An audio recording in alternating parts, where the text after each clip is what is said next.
Anthony Poon's abstract conclusions began with his figurative yet stylized paintings at the Nanyang Academy of Fine Arts. These kampong scenes were stylized with elements of cubism and subverted figure-ground relationship, foreshadowing his later works. After his stint in London, he started the Kite series, where he created modular repetition of analogous colors on shaped canvases, inspired by Malay kites. The departure from regular rectangular canvases shows signs of innovation and influence by technological advancements, as Singapore modernized in the late 1970s. The Wave series followed, where curvilinear lines and shapes divide into rectilinear planes on square frames. Units of undulating waveforms alternate in peaks and depressions, creating movement. In Frequency series, he broke the waves into parts, and shadows were added to create a trompe-l'oeil effect.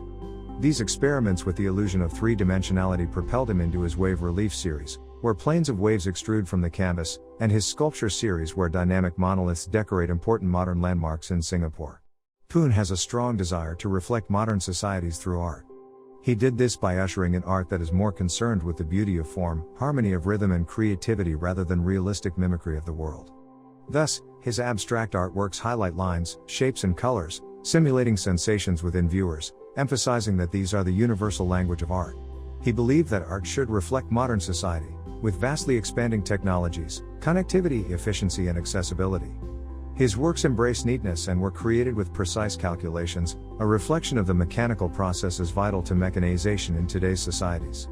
He developed systems to create his artworks, and left no room to chance.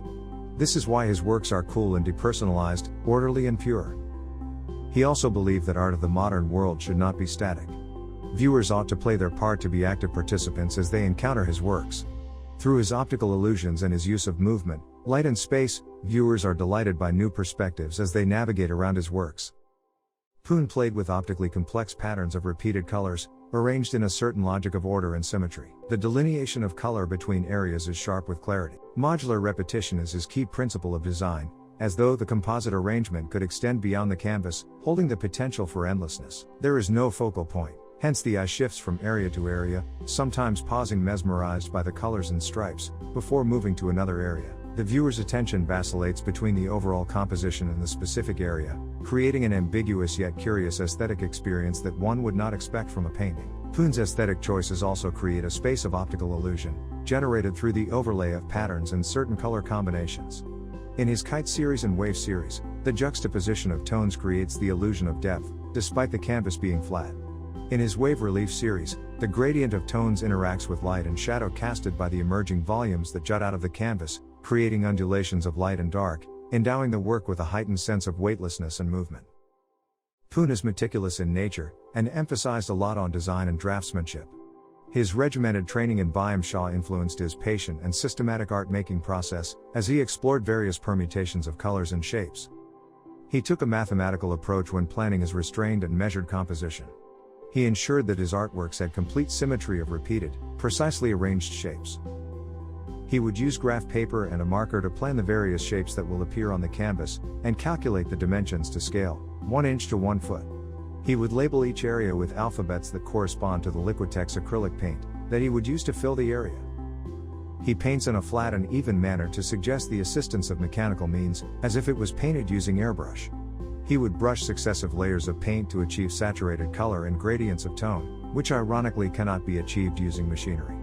His relief works were made by adding a shaped aluminium armature structure on a plywood board over which a canvas is stretched, to create new dimensions. Anthony Poon was very influenced by Maurice Saumarez, the principal of Byam Shah School of Art, which he studied in London. He was taught to create art that expresses the consciousness of the technological age, and aims for reductionism to line, primary color and the simplest use of the chosen medium imaginable. Maurice also works exclusively with compositions of vibrant geometric shapes, to convey the beauty of light and shadow.